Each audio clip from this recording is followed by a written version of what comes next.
welcome everybody. We're excited to have you all here. We know that this is a very tricky time in education, to put it mildly, and you're being asked to teach things in ways that you weren't asked to teach them in the past. In recognition of that, the Edwin Classroom Success Team has launched a series of workshops like this one. If this is your first one, welcome. If you've already been to a couple, I know I recognize a couple of names there. Welcome back. These are designed to be very short, 20-minute introductions to a topic. They go fast, they're jam-packed, they're designed to be productive, applicable, something you can pick up and use right away. So to honor that purpose, I'm going to get started right away. My name is Ken Peterson. I'm from Cobourg, Ontario. It looks like most of you are from Ontario, but we have some from Alberta and a few other places. So welcome to one and all. We even have there's Laura. We have somebody from Switzerland too. So welcome. Thanks for joining. Edwin began in Canada, but is now making its way across the world, and we're very pleased to have people from other countries joining us as they use Edwin in their schools. So thanks everybody for coming, no matter where you're from. To get started, I would first like to acknowledge that Nelson's head office is on traditional territories of the Wendat, the Anishinaabeg Nation, the Haudenosaunee Confederacy, the Mississaugas of Scugog, the Hiawatha First Nation, the Alderville First Nation, and the Métis Nation.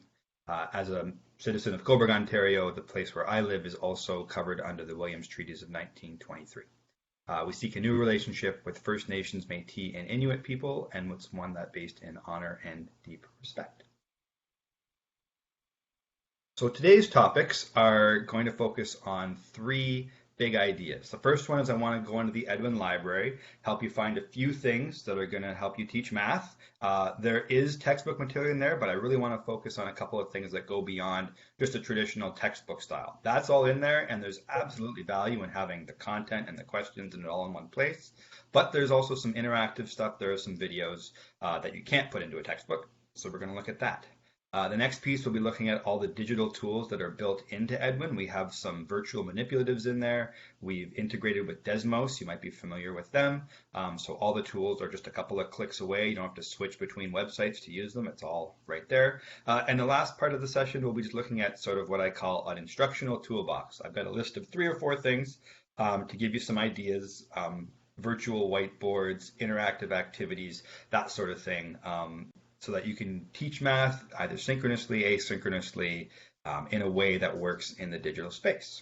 And again, just to remind you, this will all be recorded. So if you need to go back and watch any of it, we're going to post it up on the Edwin community where you would have signed up for this workshop, the very same page, no hunting around.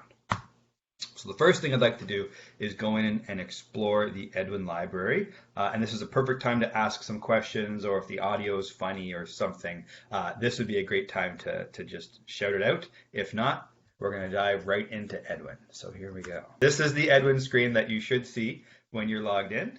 This is your home screen.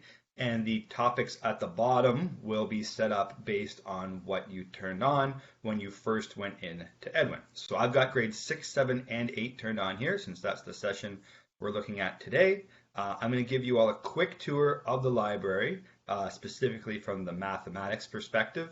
And you'll notice that at the bottom of your screen, if you haven't already, that we have mathematics for 2020 and mathematics for 2005. If you are teaching the Ontario curriculum, that is relevant to you because your curriculum was just updated a few months ago. And so if you're looking for the stuff that was in there previously, it's all there under 2005. If you're looking for stuff that's new and applies to the new curriculum, it's there under 2020. We will not remove anything in 2005 until the new stuff is complete, and probably even beyond that, because we know that it's important to have content and we don't want to just pull the rug out. If you aren't teaching in Ontario, which is a few of you, if your curriculum were to change, we would follow a similar approach. We would do the update as quickly as we could, and we would leave the previous series of resources in there so nobody had the rug pulled out. So that's something I really wanted to stress early on, that we have both the old and the new curriculum for Ontario. And don't panic if your curriculum is going to change next year and you're in Alberta or another province. You'll have the same approach, leaving the old stuff, moving to the new stuff. Under settings and then manage library resources, you will see 2 different sections to check for math. So if you're in Ontario, you'll have to make sure you check off 5 and 20 to make sure you have both. And if you're in another province, good time to go in and make sure that your library is also set up for the proper subjects. So there we go. Now that we have the subjects turned on, I'm going to quickly dive into the library itself by going into the subjects. So I'm going to click on Math 2005 for grade 6. You'll notice that on the side I have the strands listed out. If I was in another province, it would be listed out based on those expectations and outcomes, because Edwin has been built and customized for every province in Canada. On the left-hand side, you can sort and explore by topic. So if I go into numeration, I see resources on numeration. One really great way to get students thinking about concepts, especially when you're teaching online, is to give them a video first. My son is learning SK math right now, so it's really helpful when I can start with a video to sort of get things warmed up. So for example, here's one, numbers to the millions place. You can tell it's a video because it has the little video play button there, sort of like YouTube. And I can also use the filter button up here to go down to just videos and pick out materials that will match up with what I'm teaching. So if I click on numbers to the millions place, that's when I can preview the video, share it out with my students, and get them watching and learning on a math topic that I want them exploring on their own, maybe watching the video on their own time, or I can project it and play it for the whole class in a synchronous session. But we're talking about synchronous and asynchronous in another session, so I won't belabor the point there, and happy to direct you to that session if you need help with that aspect. There's a lot of moving parts in math, but I'd like to now show you the interactives piece. So if I go over to, I'm going to switch gears to math for grade 8, so I'm going to use the bottom panel here and go over to Mathematics 2005 for grade 8. If I click that, and then go into the whole subject here, you'll notice at the top, well, first of all, I have 232 pieces of content, videos, readings, questions, solutions, interactives, all for grade 8 math. But if I'm just looking for some interactive activities, which many people are, there's an interactive filter now at the top. Whenever there are interactives down below, you can click that. So I'm going to click that right now. As you can see, we have 11 interactive activities with more coming all the time. And if you're just scrolling through the search results, you'll notice a little finger with a little explosion at the end for a touch. That is what tells you that you're looking at an interactive piece of content. If you click on it, so for example, coordinate points on a grid, that is a really common topic in the middle grades. It takes you into the content, and then down below, you will find an activity, something for them to work on with coordinate points for a maple leaf. And then if you scroll down further, you will see that there is a maple leaf image on an interactive Desmos sheet here, and students can use the graphing tools to plot out the individual points on the image. So that's a nice little graphing activity, working on the Cartesian plane. There's a solution down below if they get stuck, and it's all interactive, so they can move the leaf around, they can put on their own points. It's taking the math instruction to a place where now your work, your content, your support, it's all in one spot, instead of having to click around to 7 or 8 different websites. So I like that one. It has a bit of a Canadian feel to it, which is always nice. And I'm now going to share with you a very specific resource. Now this one is a bit buried in the library. It's actually a Nova Scotia resource, so I had to go dig it up. But it's really fun. So what I'm going to do is I'm going to grab the shareable link for this particular activity where you play around with the Pythagorean theorem. I mean, what's more fun than that? And I'm going to post it in the chat.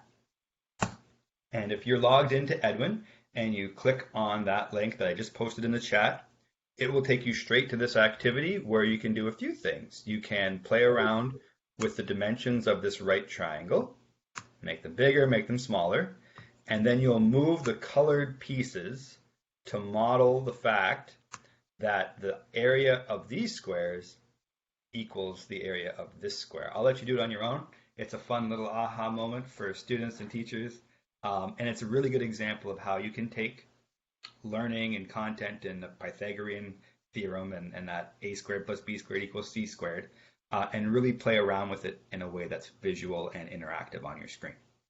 So I'll give everyone 30 seconds to click around in that, or ask me questions or whatever while I move on to our next topic. But that is a quick little tour of the library and a look at some of the interactive materials that you will find in there. All right, so this next one is quick. We're going to look at some of the virtual manipulatives that we've built for Edwin and also some of the tools that we've pulled in through an integration with Desmos. So I'm going to flip back over to Edwin. I'm going to open, actually, I'll stay on this resource. This would work on any learning object, any piece of content in Edwin. But if you haven't found them already, up in the top right corner is a little abacus. And when you put your mouse over it, it says Math Tools. And when you click it, surprise, surprise, you get math tools. You get, first of all, there are 7 virtual manipulatives that now exist in Edwin. If you've been in Edwin for a couple of years now, this might be the first time you're seeing these. We've had a couple of these in here for a while. So the fraction strips were in there with the first one. Then we added the pattern blocks and algebra tiles. And this school year, we added 4 more. Integer chips, a spinner tool, base 10 blocks, and a bar model tool. So you can access all those 7 sort of Edwin specific from the ground up materials that we built. And I should add that those are all built based on teacher input. Teachers asked us, where's the spinner? Where are the base 10 blocks? So we went back to our development team and said, we should probably put that stuff in there. And they did. So we listen. We always update Edwin. And if you ask for something, if we can do it, we typically do it. And then down below, you've got 3 Desmos tools, the geometry tool, the graphing calculator, and the scientific calculator. So the scientific might not be something you use so much in the middle grades, 6, 7, and 8, but certainly the geometry tools are something your students could make use of, and fraction strips, absolutely. So what I'm going to do is open up the fraction strips. You'll see that it pops out from the side here, so I can still see my content over here. It doesn't go away. I can make this bar a little bigger or a little smaller using this tool down here. And now one of the big questions we get from teachers when it's time to teach math is, okay, I've got them to do the thing on the screen. They understand what a third is and what a quarter is, and we're trying to, work with equivalent fractions. But what if I want to see what they're doing? How do I actually get that work? There's a few strategies I'm going to show you in a minute, but one really easy one is when you're in one of our interactive math manipulatives, any one of them, there's a little camera button down at the bottom. If you click that or your student clicks that, it just immediately saves a screen grab of that workspace to your computer as just a little PNG image file that can now be uploaded into Google Classroom, Microsoft Teams, Edsby, Brightspace, whatever you want. And if they're in Windows, or I think even Mac supports this and Google Chrome to an extent, they can then mark up this image, send it back to you with some additional notes or work. So that little screen grab tool down there is a real time saver if you're looking for students to send you back evidence that they've worked through your problem and have done some equivalent fractions or whatever you want to do. So those are up in the top right corner. And if you want them in a separate window, on the left-hand side, you'll see a little tools mug here. If you open that up, you'll see a math tools button there. You'll see the same list of resources, and when you click those, it opens them up in a new window. So if that's easier for you to work with, if you want to move a window around as opposed to shrinking your workspace, that's an option too. And this is the base 10 activity, so you can put the lines in, add them, divide them, whatever you want, whatever sort of number phrase you want to work with, and then take a snapshot of what you worked on, fire it off to your teacher in your assignment, and then you're done. So that's a quick, again, sorry, these are going fast. That's a quick tour of the math tools you have access to. So what I'll do now is I'll give you another 30 seconds to a minute so you can go and explore. And while you're in there looking around the math tools and exploring, I'm going to shift gears again to a new tool. So again, we are flying really fast. Yes, sorry, Lila, I know it's fast. We do offer full hour consultations. So if this is too fast, this is interesting but too much, I'll put a link up at the end so you can book an hour with our team and we will go at your pace on whatever it is you want to cover. So apologize for the speed, but unfortunately, we have a lot to cover in a short amount of time. So we'll make sure we get you the recording when we're done. No, no such thing. You're doing your best, and that's all you can do. So don't even worry about it. All right, so I'm going to let everyone continue playing with those manipulatives, and while you do, I'm going to move my screen to a new topic. Thanks, Claire. Yeah, that's the link right there. Book an hour, and we'll go whatever speed you want. So the last piece is collaborating with your students in a way that's meaningful and effective. It's really, we're used to having the whiteboard up at the front of the class or the chalkboard or whatever, overhead projector. I've used many of those. When you don't have that familiar tool, it can become very tricky to continue that practice in a digital space. So I'm going to show you a few tools. I'm going to show you just a few. There are dozens or even hundreds of these, but the concept is the same. The key is to find the one that you're most either familiar with, or if you don't have any familiarity, just try a few until you find one that you're comfortable with. So here we go. I'm going to start with the Microsoft Whiteboard, because if you're teaching on or planning or whatever you're doing on a Microsoft computer, this whiteboard tool is either already on your device or it's free in the Microsoft Store. So it's really easy to get. If you're sharing your screen, just like I'm doing here with your students, you can use the pen tool to mark things up. Yeah, got it. You can write, you can type, and while you're doing it, your students can see everything you're doing.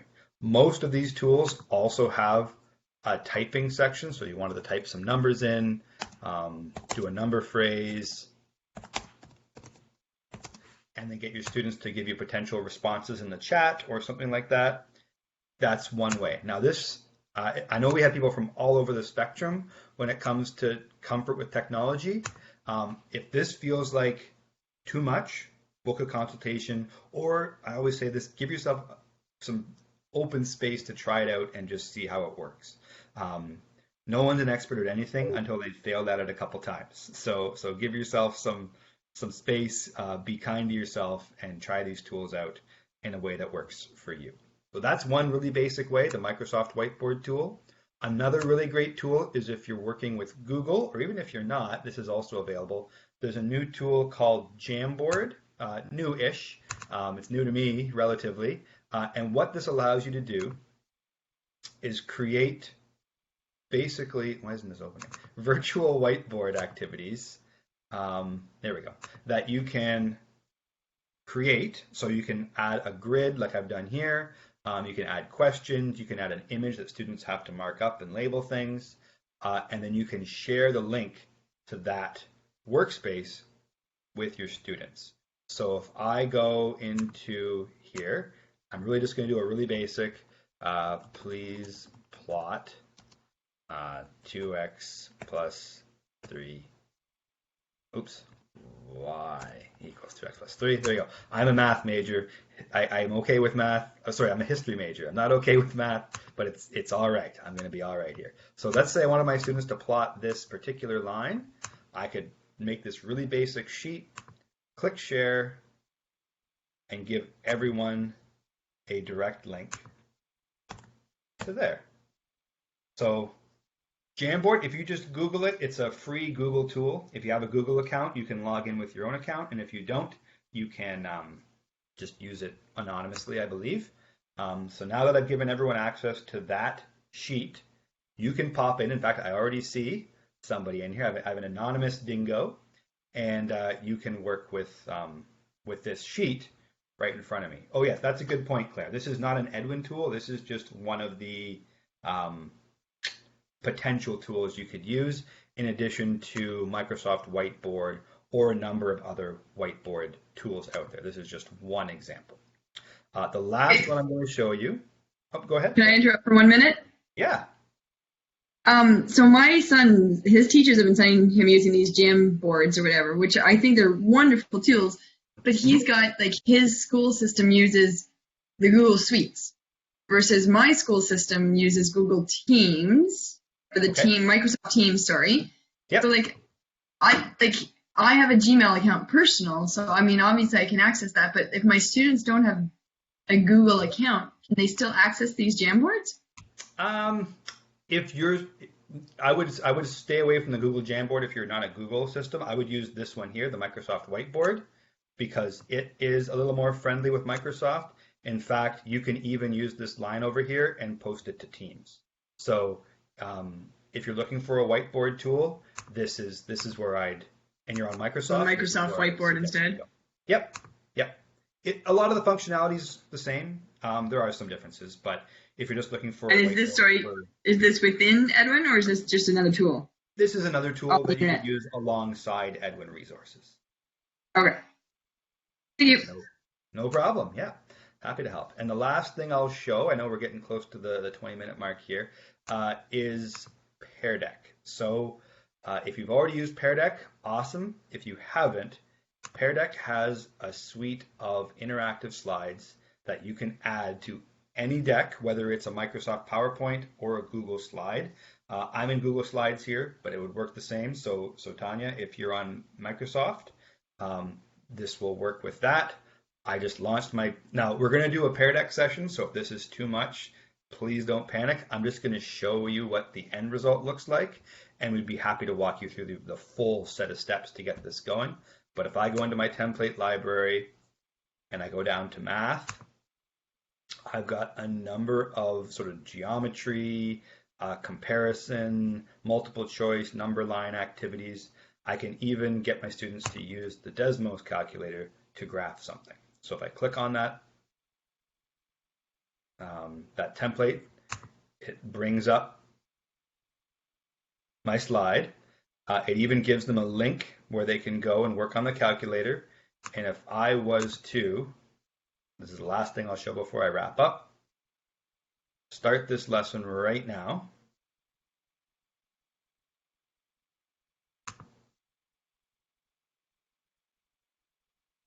I could give you all access to work on this in real time.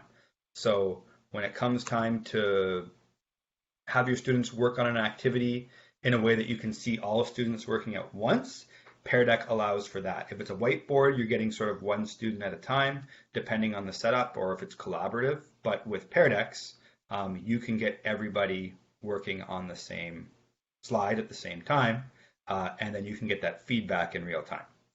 So when you launch it, it opens a panel on the right-hand side that lets you customize your existing slides or add template slides over here. So if you wanted them to do a number line activity or solve a problem or just answer.